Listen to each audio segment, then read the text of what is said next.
اپنی ماں کی دعا لو، اپنے باپ کی دعا لو۔ میرے نبی نے فرمایا عمر میرے بعد ایک آدمی آئے گا، اس کا نام ہوگا اویس، اور وہ کرن کی شاخ سے ہوگا، اسے دعا کرانا۔ علی آپ بھی، عمر آپ بھی۔ یا رسول اللہ کس لیے؟ کہ اس نے ماں کی ایسی خدمت کی ہے کہ جب ہاتھ اٹھاتا ہے اللہ اس کے ہاتھ خالی نہیں لوٹاتا۔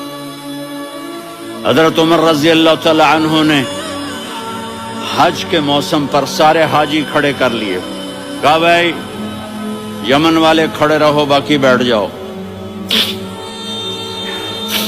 تو بیٹھ گئے۔ پھر فرمایا کہ یمن والے بیٹھ جاؤ، قرن والے کھڑے رہ جاؤ۔ تو ایک آدمی کھڑا رہا، کہا تم قرنی ہو؟ کہا جی ہاں۔ اویس کو جانتے ہو؟ جی میرے بھائی کا بیٹا ہے، لیکن تھوڑا پاگل سا ہے، آپ کیوں پوچھ رہے ہیں؟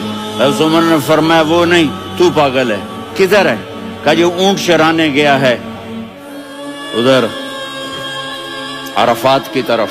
تو آپ نے حضرت علی کو ساتھ لیا اور دوڑ لگائی سواری پر۔ دیکھا تو اویس کرنی ایک کیکر کے نیچے نماز پڑھ رہے تھے اور اونٹ چر رہے تھے۔ تو جب انہوں نے دیکھا کہ دو آدمی آ کے بیٹھ گئے تو انہوں نے نماز شارٹ کٹ کر دی۔ تو حضرت عمر نے پوچھا کون ہو بھائی؟ کہا جی میں مزدور ہوں۔ کہا تیرا نام کیا ہے؟ کہا جی اللہ کا بندہ۔ کہا ارے بھائی تیری ماں نے تیرا نام کیا رکھا ہے؟ اس نے تو نہ حضرت عمر کو دیکھا تھا نہ علی کو۔ وہ کہنے لگا بھائی تم کون لوگ ہو میرا انٹرویو کرنے والے؟ یہ تو میں اپنی زبان میں کہہ رہا ہوں۔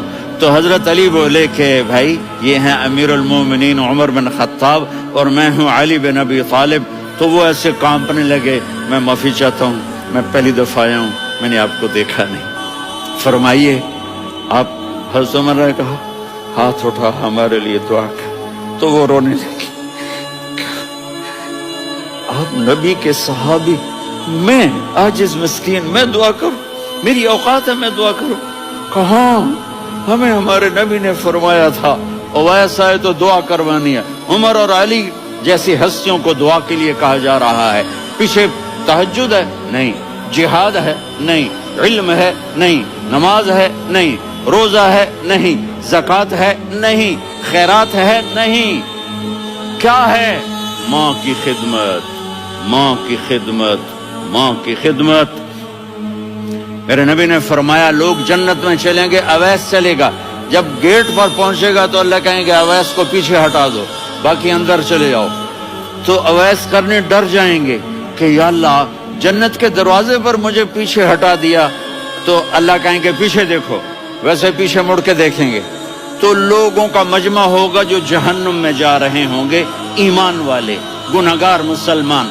تو میرا اللہ کہے گا اویس اپنی انگلی کو پھیرتا جا، جس جس پر تیری انگلی پڑے گی تیری تو فیل سب کو جنت میں ڈال دوں گا۔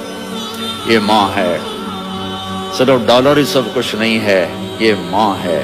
میرے نبی نے فرمایا اب تیرا باپ تیری جنت کا سب سے بڑا دروازہ ہے، اگر تو نے باپ کو ناراض کر کے موت پائی تو تیرے لیے جنت کا دروازہ کھل نہ سکے گا۔ یہ باپ کا مقام ہے۔ پھر آپ